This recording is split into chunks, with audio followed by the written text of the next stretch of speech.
다음 주가 추수감사 주일인데 추수감사절은 한마디로 얘기하면 지금까지 잘 살아온 것에 대해서 감사하는 절기입니다. 구약으로 치면 이스라엘 백성들이 광야에서 가나안 땅으로 가서 농사짓고 수확을 해서 하나님께 예배드린 그것을 시점으로 추수감사절이 시작돼서 사실은 각 나라마다 가을의 열매를 기뻐하고 감사하는, 모여서 함께 기뻐하는 그런 일들이 있죠. 한국은 추석이라고 할 수 있고, 여기는 10월에 드립니다. 미국과 한국은 11월에 드립니다. 그런 조금의 차이가 있습니다. 여러분, 감사는 내 안에서 생각하고 깨달을 때 감사가 옵니다.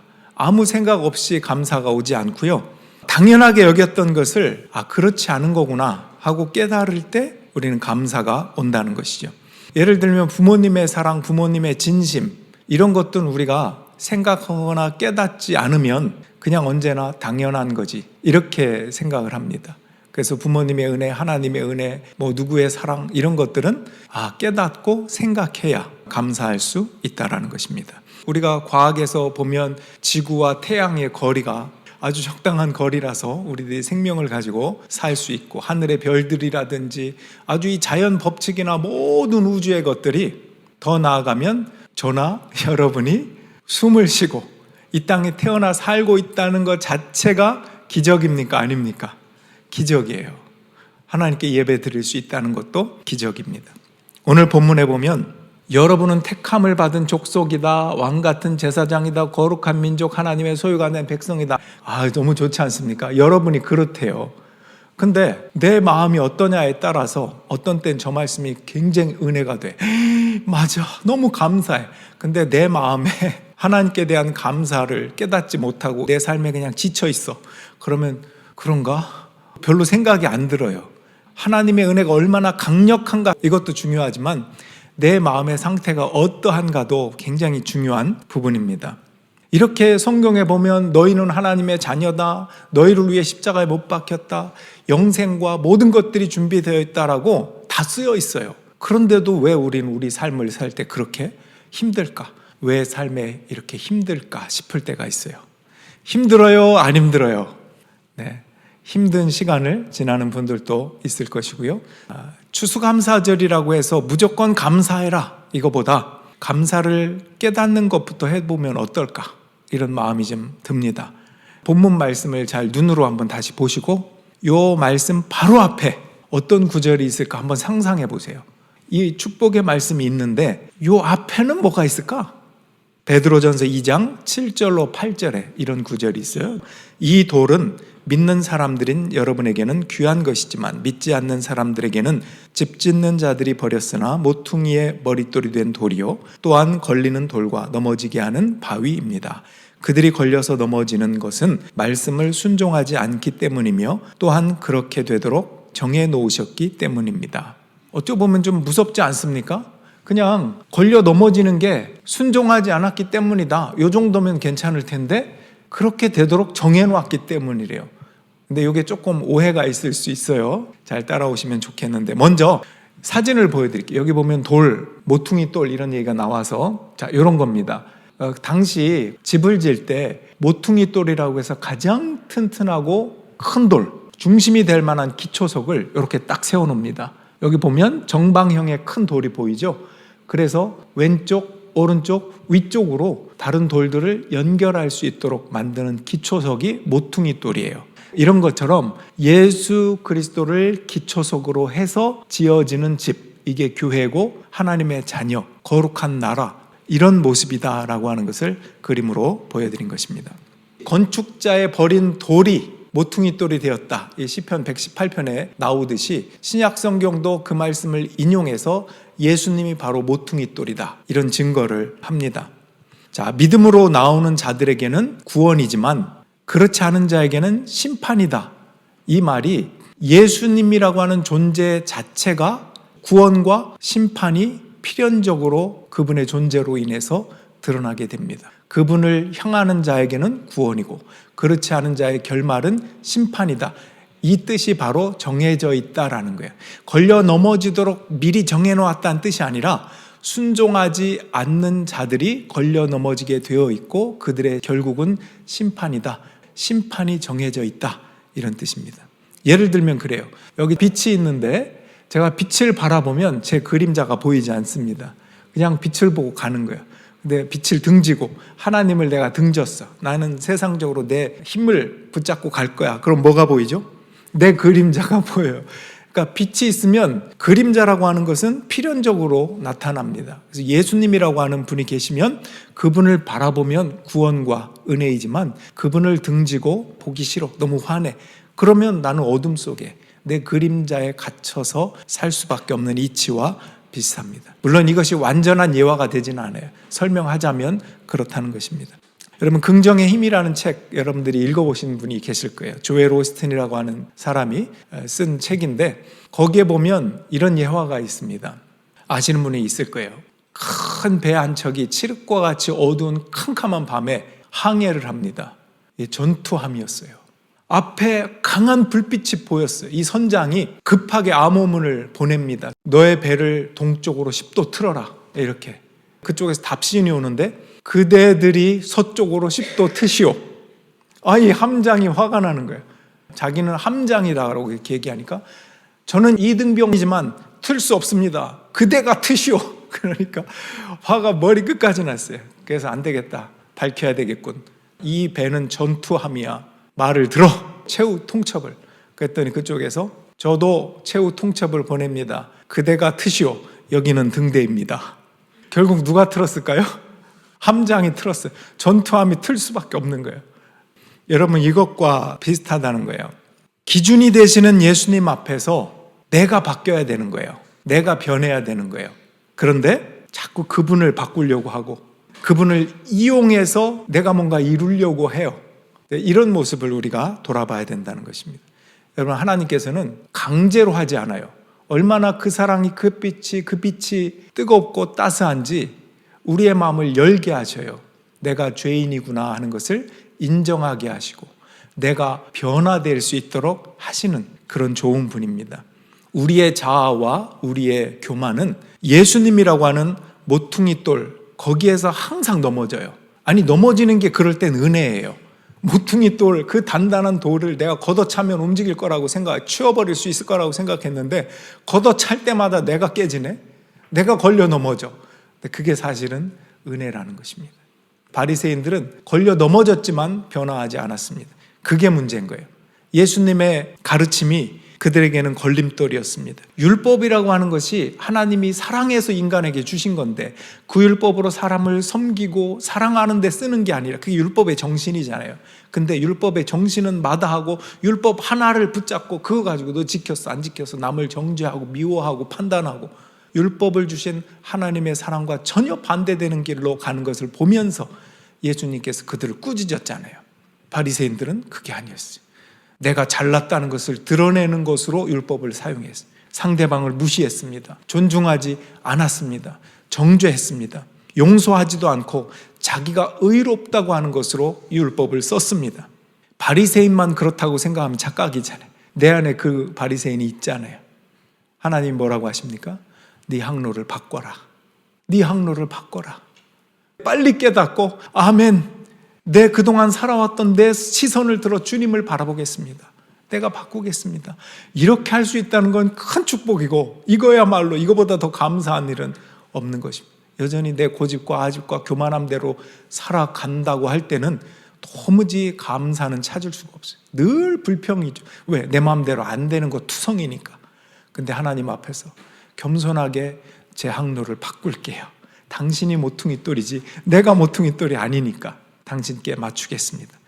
여러분, 또한 항로를 바꾸라고 할 때는 예수님의 말씀 속에서 이런 것일 수 있어요.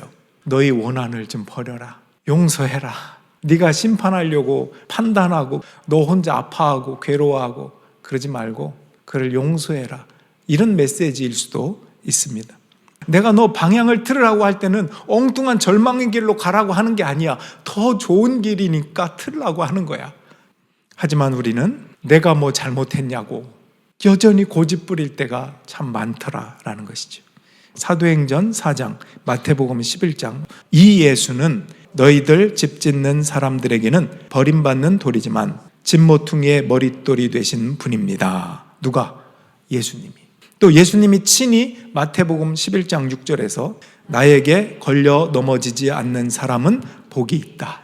그분 앞에 무릎 꿇고 그분의 말씀에 순종하고 따르는 자가 복이 있다. 또 두 번째는 걸려 넘어지더라도 깨닫고 돌이키는 자도 복이 있을 거라고 생각해요. 근데 바리새인들은 어땠다고요? 걸려 넘어졌는데 오히려 예수님을 죽이려고 했죠. 우리는 지금도 나 자신을 변화시키기보다 말씀 앞에 무릎 꿇기보다 남을 변화시키길 원해요.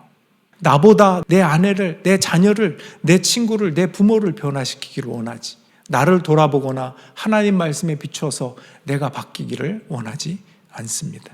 이게 우리의 욕망 중에 하나이죠.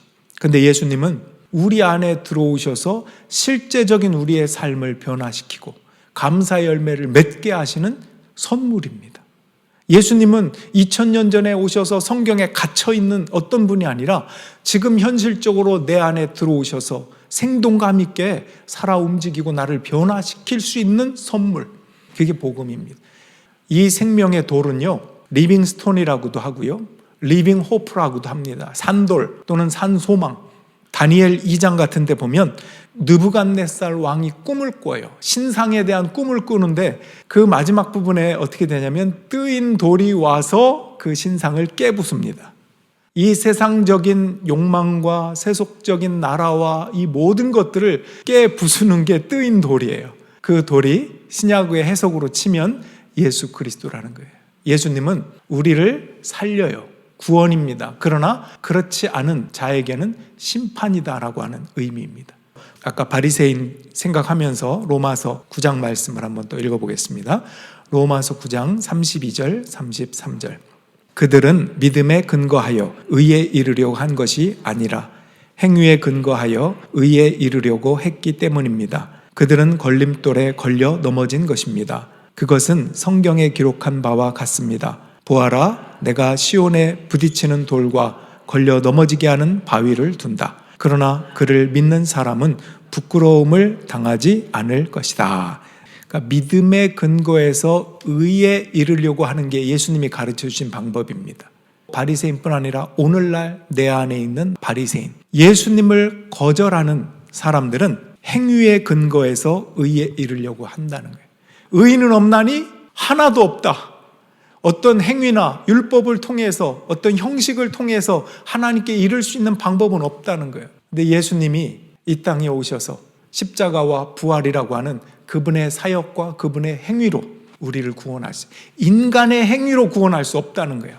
예수님의 행위로, 그래서 우리는 그 행위를 하신 예수 그리스도를 믿음으로, 그런 방법으로 의에 이르고 구원에 이른다라고 하는 것이 기독교입니다.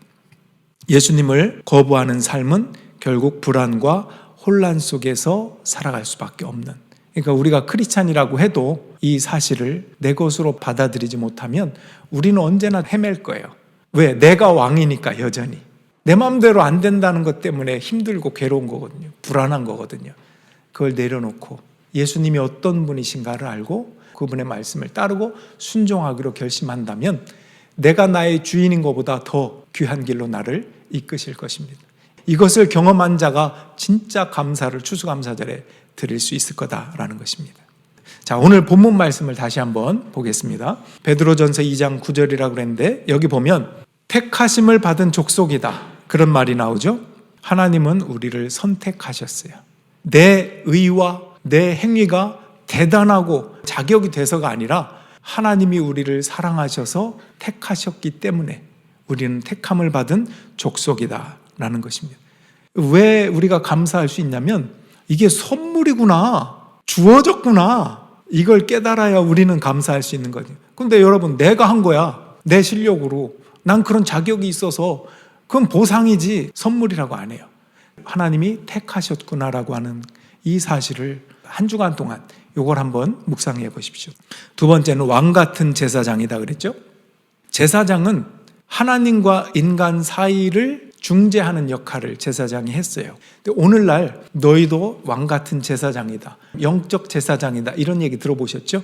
우린 다 제사장들이에요. 그 말은 이웃과 하나님 사이에서 섬김으로 그 역할을 하는 것, 이 책임, 이런 것이 함께 들어있는 거예요. 우리는 신앙생활 한다고 할 때 하나님께 은혜를 받는 게 우선이긴 하지만 언제나 받으려고만 하는 경향이 있어요. 그러면 안 됩니다. 받으면서 동시에 베풀고 나눠야 그 은혜가 충족되는 거지, 내 쪽에서 나가는 거 없이 자꾸 받으려고만 하면 그건 충족되는 게 아닙니다. 받고 나눌 때, 흘려보낼 때, 그것이 이웃사랑입니다.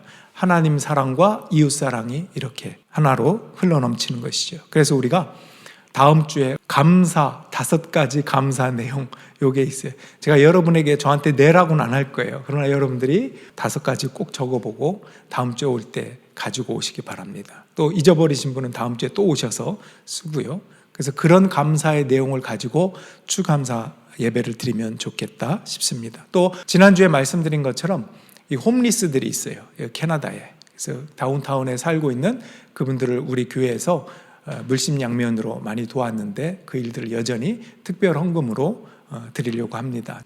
자, 3번째 보면 거룩한 민족이요 하나님의 소유된 백성이다 그렇죠? 거룩한 나라라고 표현하기도 합니다. 우리의 소속이 어디냐, 정체성이 어디냐. 우린 세상 나라에 발을 딛고 살지만 하늘 시민권자로서, 천국의 소망자로서 하나님 나라의 백성으로 산다라고 하는 내용입니다. 자, 마지막에 보니까 그래서가 나오죠. 여러분을 어둠에서 불러내어 자기의 놀라운 빛 가운데로 인도하신 분의 뭐라고 돼 있습니까? 업적을, 다른 한글 성경에는 덕을, 그분의 업적, 내 업적 아니죠. 내 자격으로서 해온 것들, 조그만 것들 갖고 부풀리고 나를 드러내려고 하는 그런 마음에서 나오는 행위들 아니고 주님께서 하셨습니다라고 하는 그분의 업적을 날마다 선포하는 거예요. 그럴 때 감사가 있지 않겠습니까? 내가 이 정도 했는데 너는 왜 안 하냐? 이런 걸 가지고는 감사가 없어요. 늘 불평이고 하나님이 주는 애 다 쏟아버려요. 내 아내는, 내 자녀는 내가 해준 것만큼 안 하는 것 같아 라고 하는 이 불만, 이런 것에서 우리는 벗어나서 내가 숨쉬고 있다는 이 자체가 얼마나 큰 기적인가를 깨닫는 순간, 생각하는 순간 하나님 앞에 주렁주렁 감사 열매가 있을 것입니다. 여러분, 왜 삶이 힘들까? 왜 그렇게 힘든가 싶을 때 한번 생각하십시오. 나는 주님을 기초석으로 삼고 있는가? 또 내 안에 거룩한 주님의 나라가 이루어지고 있는가? 물론 내 삶이 힘들 때는 2가지 정도 성경에서 가르쳐줘요. 첫째는 훈련시키기 위해서 내 삶에 어려움과 고난이 있을 수 있다라고 얘기합니다. 야고보서 1장 같은 데 보면 너희가 시험을 만나거든 온전히 기뻐하래요. 너희의 믿음의 시련이 인내를 만들어내기 때문이다. 그래서 성장하고 성숙하고 열매가 되게 하기 때문에 그 어려움을 주시는 거니까 그 훈련을 잘 거쳐봐라. 그것을 통해서 하나님과의 더 깊은 관계로 갈 수 있는 기회가 될 수 있다. 또 하나는 내 고집 때문에 힘들 수 있습니다. 하나님의 은혜를 거스리고 그분을 순종하지 않고 내 뜻, 내 마음대로 내가 주인 돼서 살려고 할 때 힘들 수 있습니다. 그럴 때는 항로를 바꾸고 자꾸 내 그림자를 보던 그 시선을 들어서 빛을 바라보고 하나님을 바라보는 것. 주님의 은혜는 항상 있습니다. 다만 내가 깨닫지 못하고 느끼지 못한 것뿐이에요. 내 방식대로만 살아왔을 뿐이에요. 하나님의 사랑은 끊어진 적이 없고 지금도 우리와 함께 하십니다. 그렇기 때문에 여러분이 여기 앉아 있을 수 있고 여기까지 올 수 있었던 것입니다. 감사의 본질은 나에게 있다기보다 하나님께 있구나. 하나님이 나에게 베풀어 주신 그런 모든 것들에 있구나. 시선을 들어 하나님을 바라보고 나를 복되다고 하신 아까 온갖 좋은 것들 우리가 성경 구절을 읽었죠. 그것이 나에게 주신 말씀입니다 라고 하는 마음으로 한 주간 동안 감사를 누리는, 그리고 감사를 준비하고 세워보는 한 주간이 될 수 있기를 주님의 이름으로 축원합니다. 아멘. 우리 자리에서 일어나셔서 함께 찬양 드리겠습니다. 내게로부터 눈을 들어